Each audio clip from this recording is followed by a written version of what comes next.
Hey family, it's Joseph here. Sorry for the delay in the YouTube video. The last one I did was obviously about a week and a half ago or so roughly.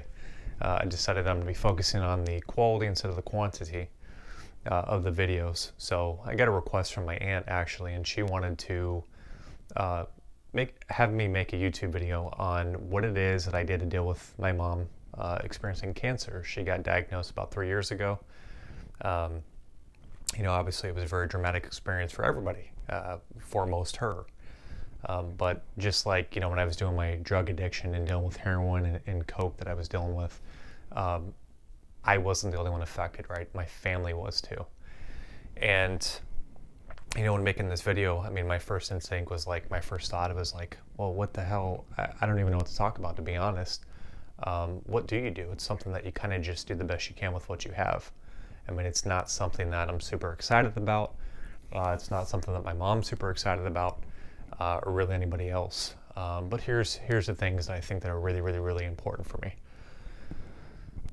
Faith is a must in the situation for me, because as far as humanly possible, she is, as far as doctors are concerned, they get, she's been doing chemotherapy, she's done surgeries, they cut out part of, she has like half a lung, um, one and a half lungs, so they cut off half her lung. Her liver, or I'm sorry, her kidney had to be removed. Now it's in her liver. Now it's in her other lung. So it's been this continuous emotional roller coaster continuously. Um, and so the family keeps going through it as well, right? Because the doctor's like, oh, we just got to have surgery on the small intestine, and once we cut this out, it might be fine. But there's no guarantee, right? There's no guarantee in anything in life, and this is the same exact thing. So back to my point, faith is so important because as far as humanly concerned, there doesn't look like there's too much that can help her. Um, so I have to go to faith, right? There's no other choice. There's no other thing that can solve her issues for her. And back to the law of attraction of believing and tying emotion to it, seeing my mom happy and healthy. I truly believe that's a lot of why she is where she is today, is because of my manifestation that I picture her with my daughter, and them having a good time and smiling and loving each other. The type of cancer that she has, she was supposed to die 2 years ago. She had like a 90 to 95% of people with her type of cancer die within the first year. She's now on year 3. Um, so I think that faith is a huge thing. It's the only thing I can go to that gives me any type of hope whatsoever. The next thing that I do is service work, doing this type of stuff where I feel good about myself. I feel like I have a passion and I have a purpose in life to be a service to people, right? I've had quite an experience. My family members have had quite an experience as a result of this. It makes me useful to other people. And what a blessing that is, right? I mean, when I was, doing my drugs and stuff before, I wasn't good to anybody, including me. I caused chaos and I caused a wreck all over. When I'm of service, it gives me an opportunity to be the person I want to be, to love me, to encourage others, to believe that dreams are possible for others. And the great thing about that is when I encourage people to do that, I then start believing that in me. So service work, go around other people that are just like you, whether you deal with ADHD, social anxiety like I did, lots of other, different issues that I had, plus drug addiction. There was a whole bunch of issues that I had. And now I hang around people that have the similar issues that I do. And because of that, we're like a family. We come together and we help each other and we love each other and we encourage each other. So finding a group, I don't know if it's church or you want to go to a Buddhist place or you want to go to a, Indian place, whatever it is that you want to do something where you're around people that you can relate with. That to me is so important. I have to have people. I have to have people, right? Like I was extremely unhealthy, and my problem was centered in my mind, the way that I thought. I didn't think I was worth anything. I thought everything was a problem, that my life was crappy, that I hated who I was. That was my first thought I had when I was around 5, is that I hated my life and I was a failure. And I'm writing a book right now, and that's one of the first things that I thought about, is I thought that at the age of 5. So that's where my problem is centered in my mind, that I need to be around people that don't think the way that I do. That did think the way that I did at one point, but no longer do. So they can tell me how to get from where I'm at to where they're at. So that's another huge thing that I do, is I go and I speak pretty often as recently. I sponsor people. I have several people underneath me that I share my experience with in hopes that it will help them. I do all these different things that takes me out of me, and it helps me to feel positive and love who I am and love what it is that I'm doing and enjoy life. The next thing that I do is gratitude lists. I do 3 gratitude lists in my day. One when I first wake up. I do one around 10 a.m. with my whole entire department, and then I do one around 3 p.m. And then I do one at 7 p.m. saying things that I loved about myself and I did great that day. Thing to me is that positivity, thinking positive about myself and thinking positive about my life makes everything better. Think about when you're sick.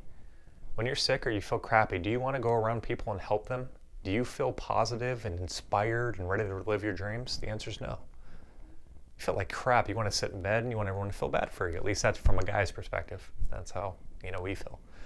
But you don't want to do that stuff, right? When I'm in a place of love and gratitude, I'm so appreciative to be alive. I'm so appreciative to be able to help and inspire others. I'm so grateful for the life that I have. I'm going to show up and I'm going to help feed people's dreams. I'm going to help them to be inspired. I'm going to help them to feel positive and grateful and experience the same beautiful experience that I have. That's huge. Whether you're dealing with a loved one having cancer, whether or not you're dealing with life that you're not happy with.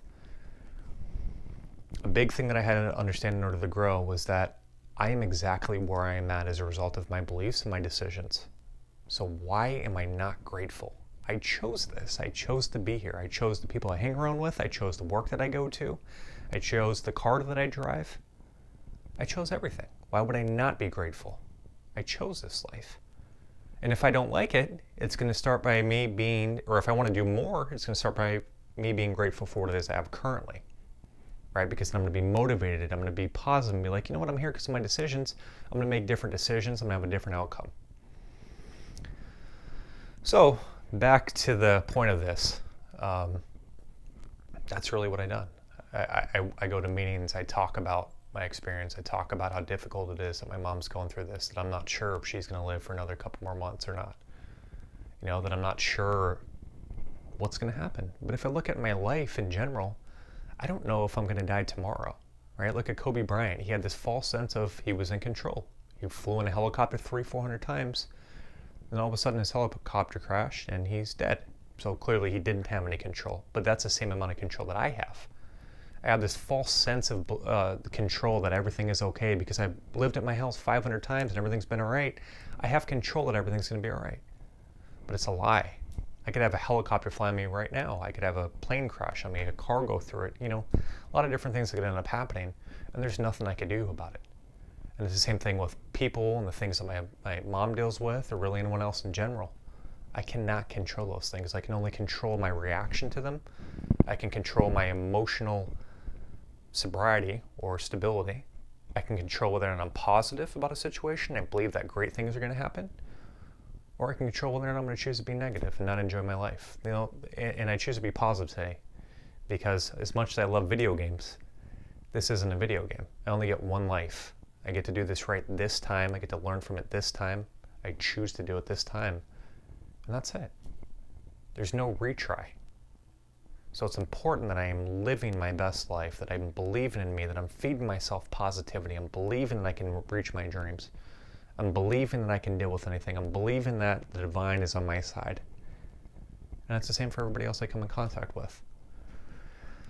So hopefully that, that helped you out. I know for me, that's really what got me through it. Was just talking with other people, staying in positivity and believing that, regardless of what humanly is seen or heard, that spiritually something different is going to happen, right? Because that's where God's playground is, or the divine, or the universe, whatever it is you want to call it.